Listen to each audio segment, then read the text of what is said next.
Good evening subscriber viewers. Kumusta kayo? Samantala umiba tayo ng ruta para malaman natin kung anong sitwasyon dito sa lugar na ito.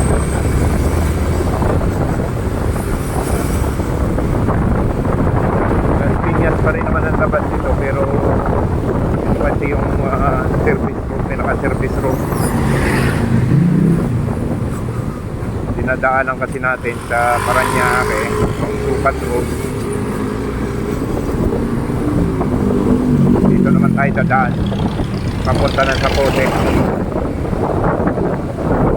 Tignan natin kung ano ang sitwasyon ng traffic dito.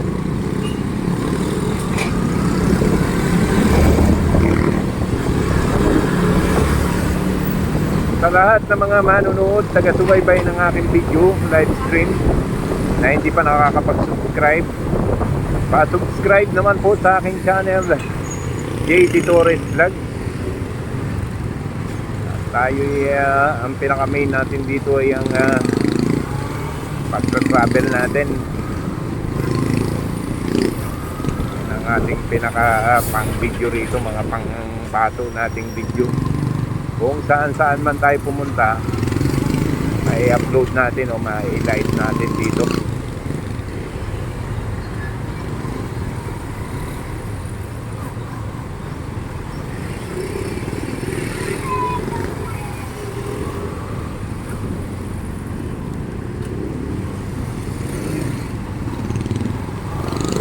Sa mga tumutulong sa akin, sa mga malalaking channel na tumutulong sa atin, salamat sa inyo. Kay Master Black NPH, Master, maraming salamat sa iyo. Ganon din kay Baldos Adventure Mix. Yan, malaking channel na rin yan. Kumbaga sa bahay, bungalo na yung bahay niya. Kay Ma'am Master Lucky Harada, salamat sa pagtulong, ma'am.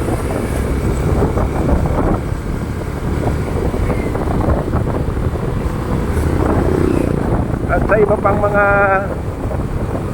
channel na nag-subscribe sa akin na hindi ko pa na-subscribe pa, comment lang dyan sa baba, mag-iwan kayo ng bakas dyan. I-subscribe ko kayo. Huwag kayong mag-alala at ako'y magbalik din. Hindi po tayo madamot sa pag-subscribe dahil tayo ay nag-vlog din.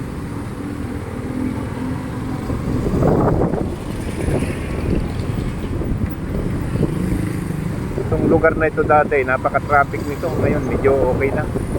Moving ang mga sasakyan. Pamilihang bayan ng Bagong Parañaque. Yan. Yan, pamilihang bayan ng Bagong Parañaque. Parañaque pa rin naman to, pero hindi ito yung pinaka ng maluwag na daan. Doon sa kabila yung maluwag. Dito kasi salubungan lang to eh. Ang purpose ko dito ay may vlog, may ipakita sa publiko yung kalagayan dito, in case na masilip nila, aba okay na palang dumaan doon. Nakatulong tayo, nakatulong sila sa atin.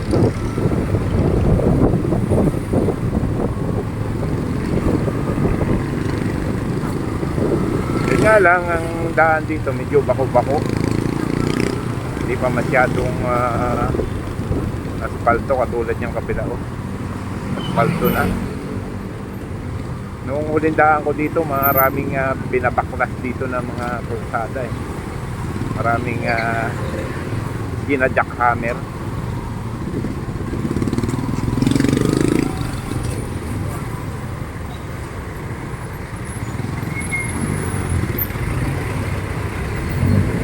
Nakakatakot lang dito, siyempre sa lubungan, mabagal ang takbo ng ating pang video. Siyempre maraming mga gumagawa ng hindi kanais-nais. Pag window natin, alam na. Si kuya nagpatawid ng estudyante. Tama yan kuya, alalayan mo yung mga estudyante natin dahil diyan tayo kumukuha ng pampasweldo sa atin sa araw-araw. Kuyang guard, mabuhay ka, shout out sa'yo. Yan. Oh. Parang kasing magmaneho si Honda 125 click nagiri-giri. Pag ako nagirian mo master, hindi mo tingnan yung nasa tagliran mo. Yan, ganito ang sitwasyon ng traffic dito. Siguro tuwing hapon lang naman to. Sorry po, pagdating ng gabi baka naman pag malalim na ang gabi baka naman maluwag. Ito katulad nito, kaya pala sumikip, sinalubong. Ayan, moving na ulit. Nako, sa mga driver talaga Pilipino, nako, basta nagmamadali kahit alanganin, tira.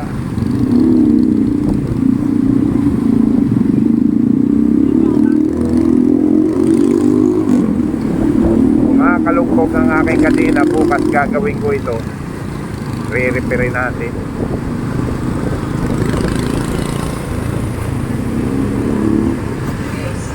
Ay, nako, mag cellphone ka pa.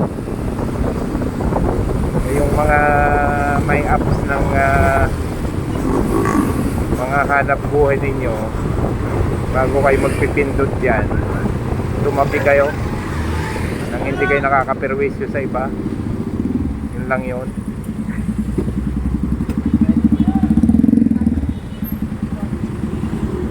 Dahil mahirap pag tayo'y nagkasakyan, nagkadamay-damay pa.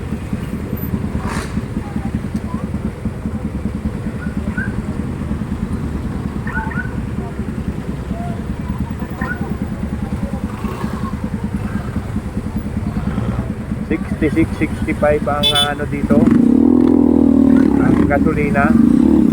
Tingnan natin doon sa bandang una, doon sa ating pinagagasolinahan kung mura.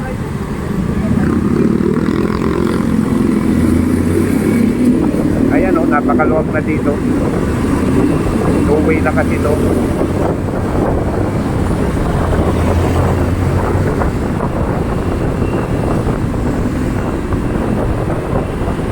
Alanganin tayo magpabilis ng ating motor. Napakaluwag ng kadena. 880 square.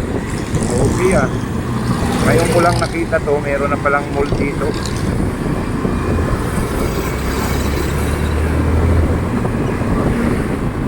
Ganda. Yan ay pag ito yung ng proyekto ng gobyerno. Ewan ko kung saan ang punta niyan, kung sa expressway pa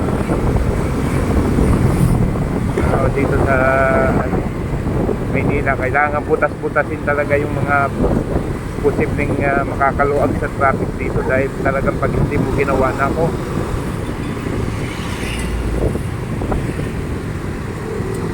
kawawa lang dyan yung mga tatamaan ng proyekto, yung mga may bahay na maganda ng yun. Wala naman tayong magagawa, yung gobyerno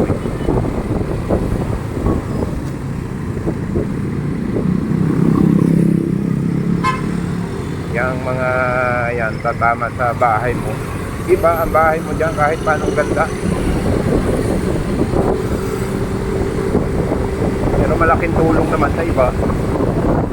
Ay, ikaw naman siguro naman hindi man sumapat yung may bayad sa iyo ng gobyerno, makakapagpatayo ka ulit.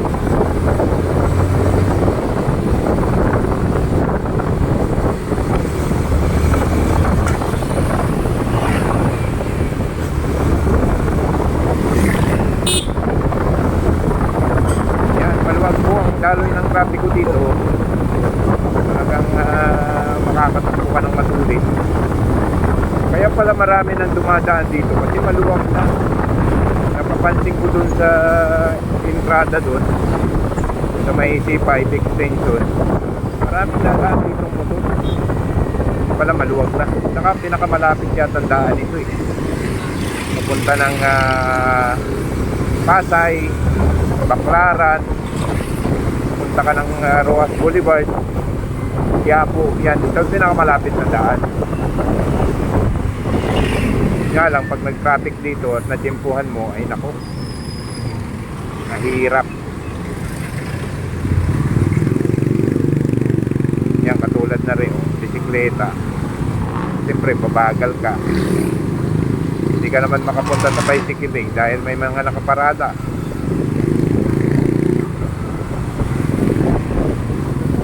Ayan.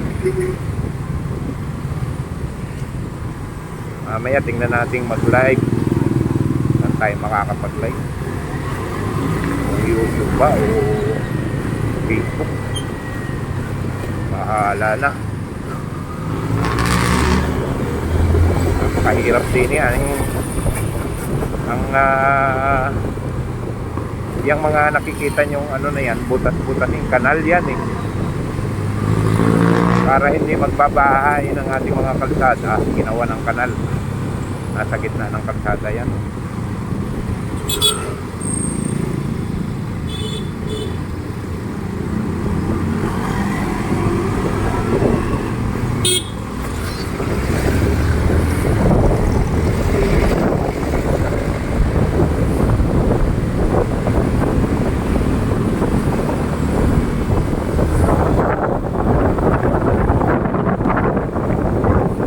Alam ko Las Piñas na ito eh. Gawin natin ang tulay. Pulang Lupa o Las Piñas nga. Pulang Lupa Bridge.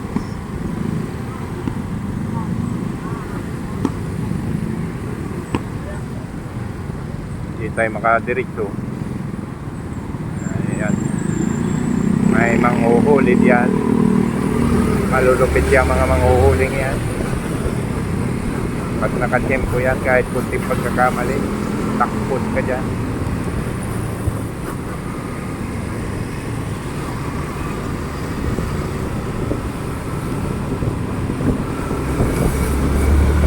Takat talaga ng lagapak ng aking kadena.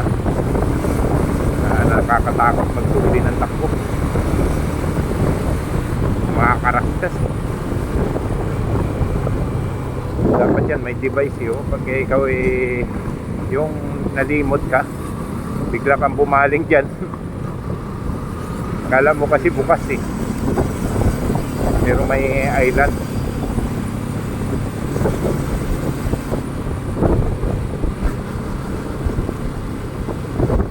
Ayan, madilim ang ating kapaligiran. Wala kasing ilaw itong ating sinusurkat na daan.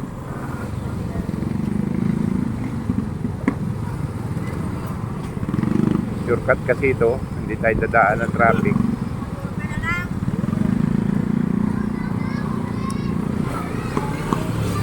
Yung mga gustong bumili ng mga sariwang isda, dito mayroong nagtitinda dito pag umaga. Yan o, sa tabing gilid na yung mga bahay-bahay na yan, tindahan ng isda yan. Isda, mga seafoods.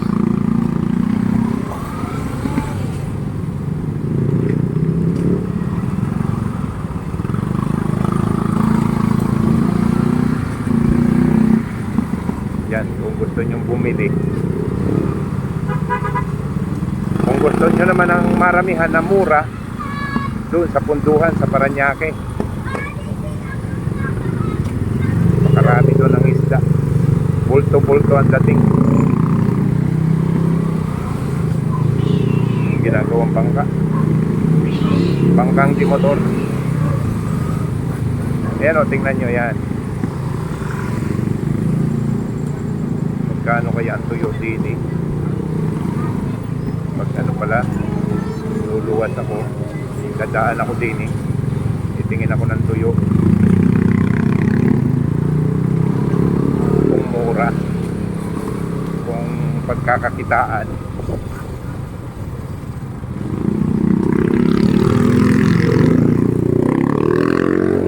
Tingnan natin kung dadagdagan ang ating income.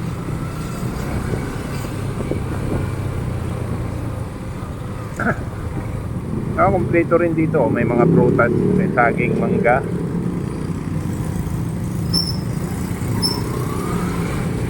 Hindi ka nalalayo. Kung ikaw ay nakatira dito. Hindi ko lang alam kung bahain bagay itong lugar na ito. Pero hindi pa ako nakadaan ng baha dito. Yan sa bandang una. Malalalim ang baha dyan.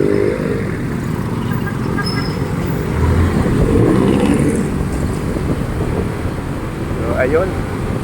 Kanina yung nakita natin na presyo ng mga gasolina unleaded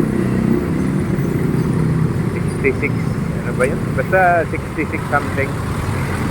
Titingnan natin dito sa pinagkakargahan natin yung murang gasolinahan dito.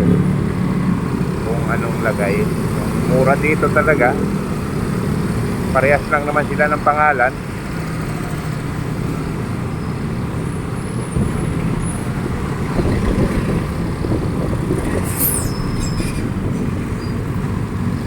Parehas ng pangalan. Siguro parehas na ano to.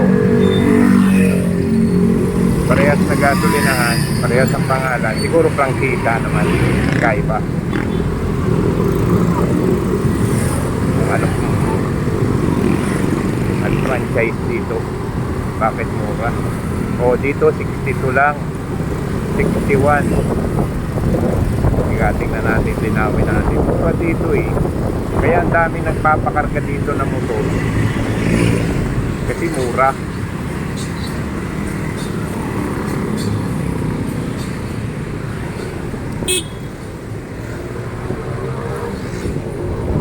Basahin natin. Advance 61.5. Yung turbo diesel 62. Ayun. Tatanong tayo ng ano dito. Baka mura din ang kanilang langis para sa aking motorsiklo. Kailangan na ring palitan. Aking motorsiklong matagal ko nang kasama. Magwa 8 taon na. Medyo mura-mura dito ang ano, kaya marami dito ang nagpapagas.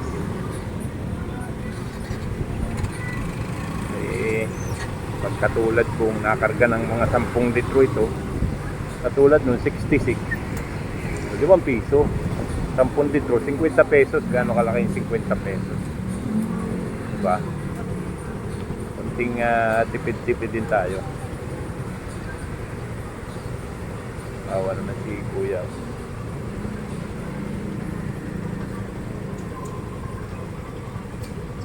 Yan natin kung may pambigay tayo kay Kuya. Nakakaawa naman.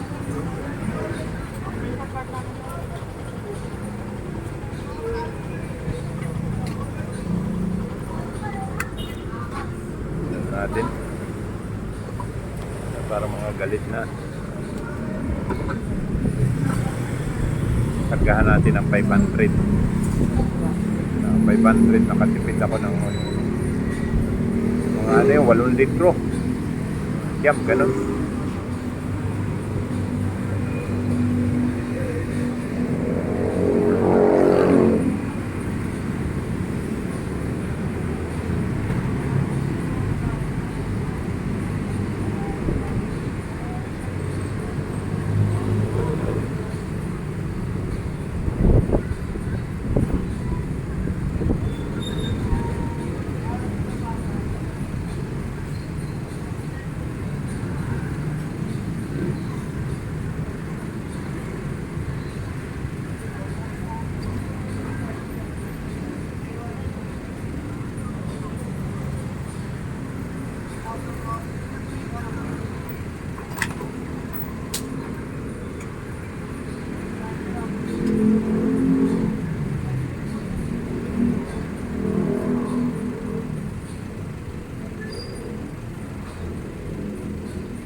500.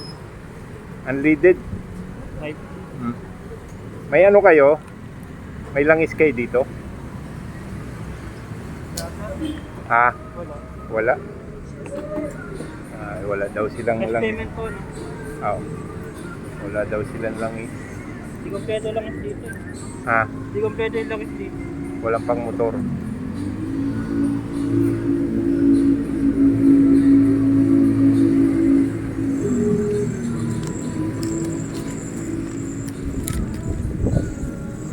Paresibo ako ha, right 8.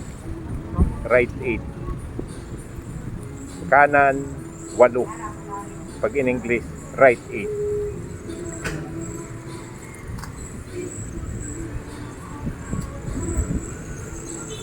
Laki ng tangke ng aking gasolina. Parang hindi pa naghahati. 61.5 yung unleaded.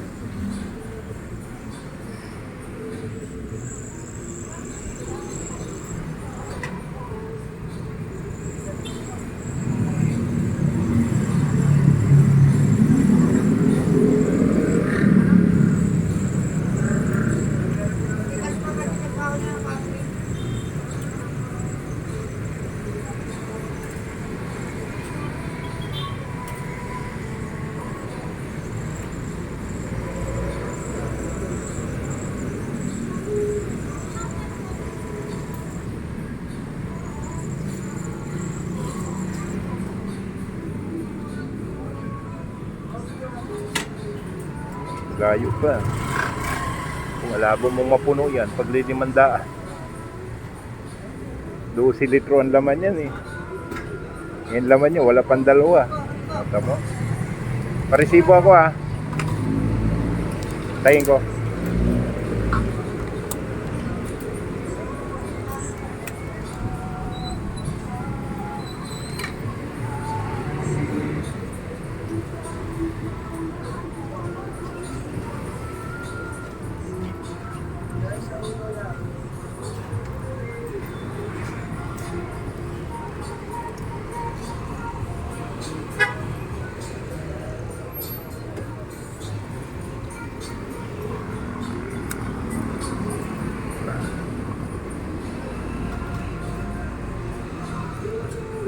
Pabarya tayo, ibigay natin dun sa mama. Pa 2.50 naman ako. 2.50 papalit ako.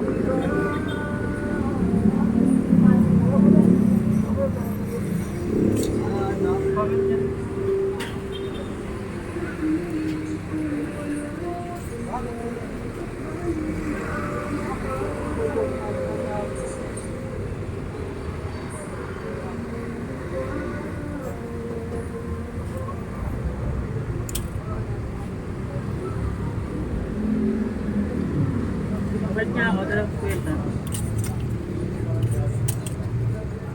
Thank you.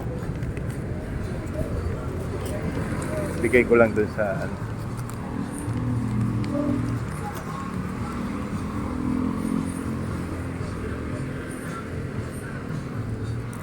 Kuya, taga saan ka? Sikay lang pa ako natin na tulog kaya. Ha? Sikay lang pa ako na uwi. C5. Anong probinsya mo? Dito lo. Ba't anong ginagawa mo dito sa Maynila? Construction po dati. Ha? Lapit ka dito. Construction po dati, sir. Construction. Eh, ba't hindi ka nakauwi? Parang gusto ko na dito, sir eh. Walang pera dun pag bibita kanyan. Eh, paano yan? Ganyan ka na. Okay lang, oh. Ay, kumain ka na. Okay na. Kuya. Dito ka, kunin mo. Yan. Sir, yan po kayo. Mag-ipon ka para makauwi ng Bicol. Dito ka ba lagi tumatambay? Kahit saan ako, sir. Kasi pag may intros. Di kasi ngayon lang nga kita nakita. Kahit saan pa akong karisada, sir. Sige, kumain ka. Ingat ka. Sir. Ayun, kawawa naman, taga Bicol pala. Minsan magbaon ako ng pagkain. Kung kailan wala akong dalang pagkain, para sa mga aso ko lang yung dala ko. Mukhang mabait naman siya, hindi siya nanghihingi eh. Patingin-tingin lang siya, yung mga ganong pulubi. Naghihintay lang ng bigay. Hindi katulad nung iba, marami na tayo na-encounter na ganyan eh. Nabibwisit ako pag yung nangangalabit. Tapos pag binigyan mo, ang daming sinasabi. So sa nakakakilala kay kuya, baka kilala po ninyo, kamag-anak ninyo, o ka-classmate ninyo na may trabaho kayo.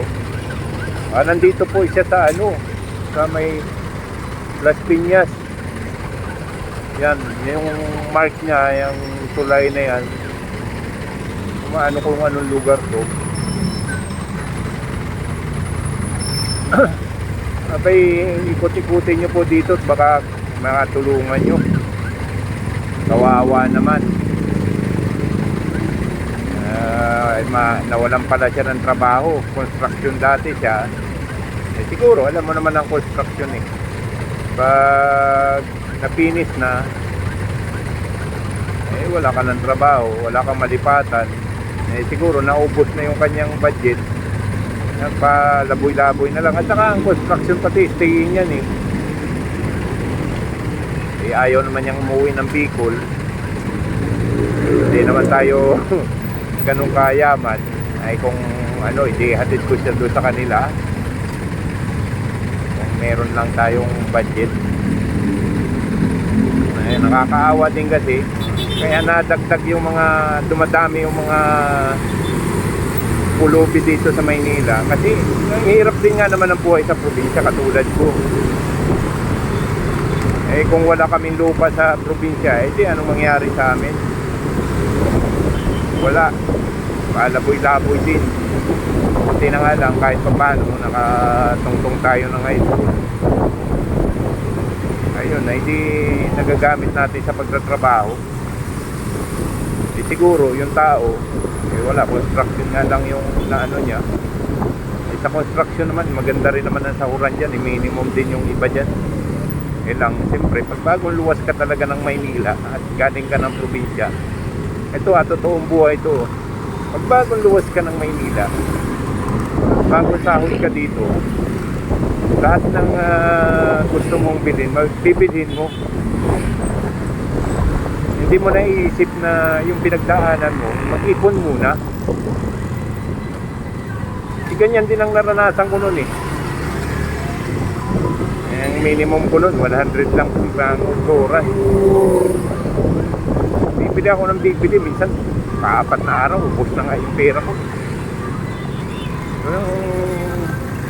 Yan yung nagmulat sa isip ko kung bakit kailangan ko talaga mag-ipon kasi nga walang tutulong sa akin dito sa Maynila in case na mawalan ako.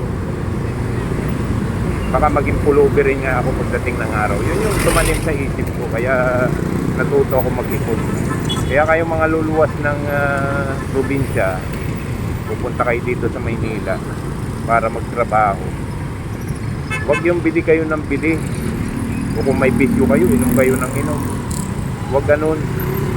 Sinupin ninyo yung bawat sintimo, bawat piso na kinikita ninyo sa pagtatrabaho. Para pagdating ng araw, mga bigla kayong mangailangan, may matutukod kayo. Matuto kayong maglagay sa ATM kahit sa ATM na.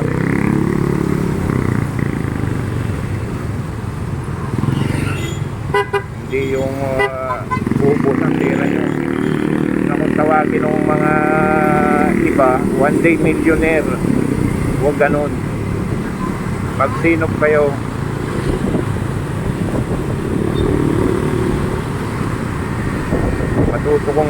matuto ninyong pahalagahan ang bawat sentimo na kinikita nyo. Yun yung itanim sa isip mga luluwas ng Maynila na magtatrabaho dito.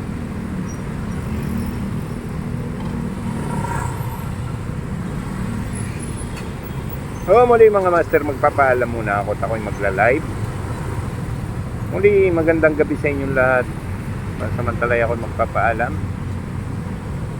JD Torres Vlog po. Magandang gabi.